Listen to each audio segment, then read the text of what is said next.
Барлықтарыңызға сәлем достар. Бүгін мандариннен өте дәмді, ерекше шығатын пирогтың рецептімен бөліспекшімін. Үй жағдайында жасап көріңіздер, сіздерге ұнайды деген сенімдемін. Дәмі деген енді өте дәмді болып шығады. Қажетті заттардың мөлшері видеода және описание бөлімінде жазылған, сол жерден қарай аласыздар. Олай болса, осы пирогты жасаудың жолымен бөлісейін. Ең бірінші пергаментіміз төсеп аламыз. Форманың шетін маймен майлап шығамыз. Каналымызға тіркеліп лайк басып қолдау көрсетуді ұмытпаңыздар. Талай қызықты рецептілермен бөлісемін. Мінекей біз формамызды дайындап болдық. Енді мандариндерді ашуға кірісейік. Жалпы ұсақ болса 7-8 мандарин керек болады. Менікі орташа болды. Сондықтан 5 мандарин жеткілікті. Және де айта кететін жағдай, мандариннің тәтті болғаны жақсы. Себебі пирог пісқанда мандариннің қышқыл дәмі шығып кетуі мүмкін. Сондықтан барынша тәп-тәтті мандарин алуға тырысыңыздар. Осы мандариндерді ортасынан бір бөліп шығамыз, дәл видеодағыдай.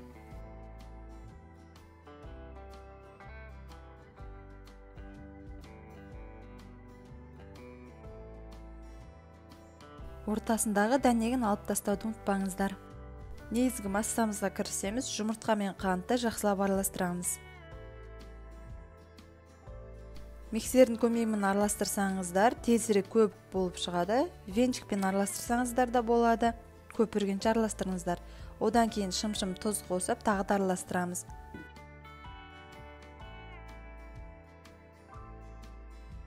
Келесі ертілген сары майды құйып, тағы да араластырамыз.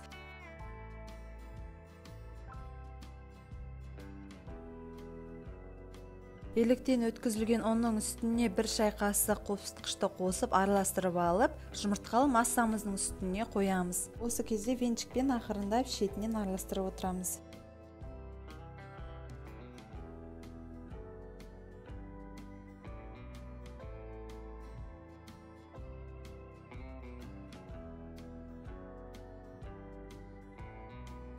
Біздің массамыз дайын болды. Енді пергамент қағазында аздаған маймен майлап шығамыз.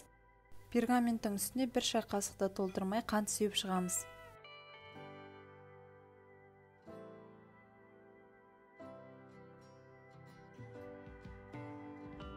Енді туралған мандариндерімізді туралған жағын астына қаратып қойып шығамыз.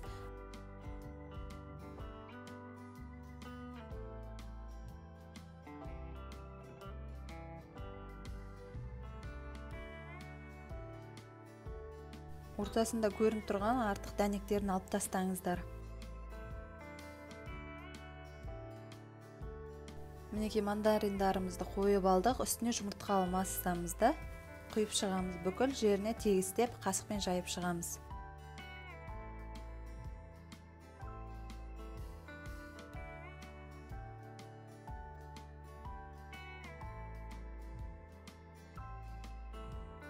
Осы кезде пешімізді алдын ала қыздырып қоюымыз керек, 180 градусқа.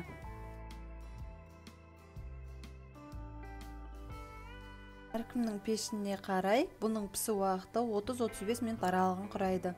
Өздеріңіз қарап отырарсыздар.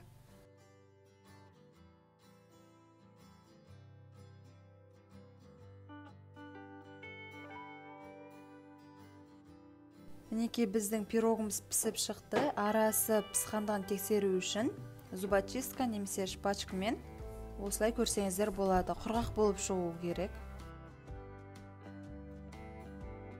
Енді шет-шетін пышақпен аздап ашып аламыз, дәл видеодағыдай.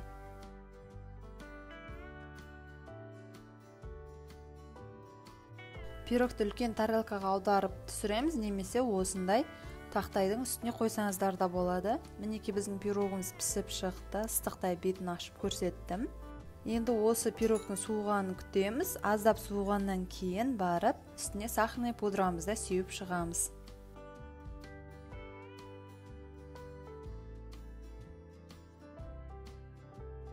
Мінекей достар, біздің ерекше дәмді пирогымыз осылай дайын болды. Ескеретін жағдайды ұмытпаңыздар, мандарин тәп-тәтті болу керек, сонда біздің пирогымыз да тәтті болып шығады. сондай үлпілдек, сондай тәтті әрі дәмді болып шыққан пирог болды. Сіздер де жасап көріңіздер. Қазір міне сіздерге ортасын кесіп көрсетемін. Барлық жері піскен, шикі емес және дәмі сондай ерекше. Ерекше рецептілерді жіберіп алмау үшін каналымызға тіркеліп қойуды ұмытпаңыздар. Сіздермен болған Альмира. Каналымыздан жаңа рецептілерді жіберіп алмау үшін қоңырауша белгісін басып қойыңыздар.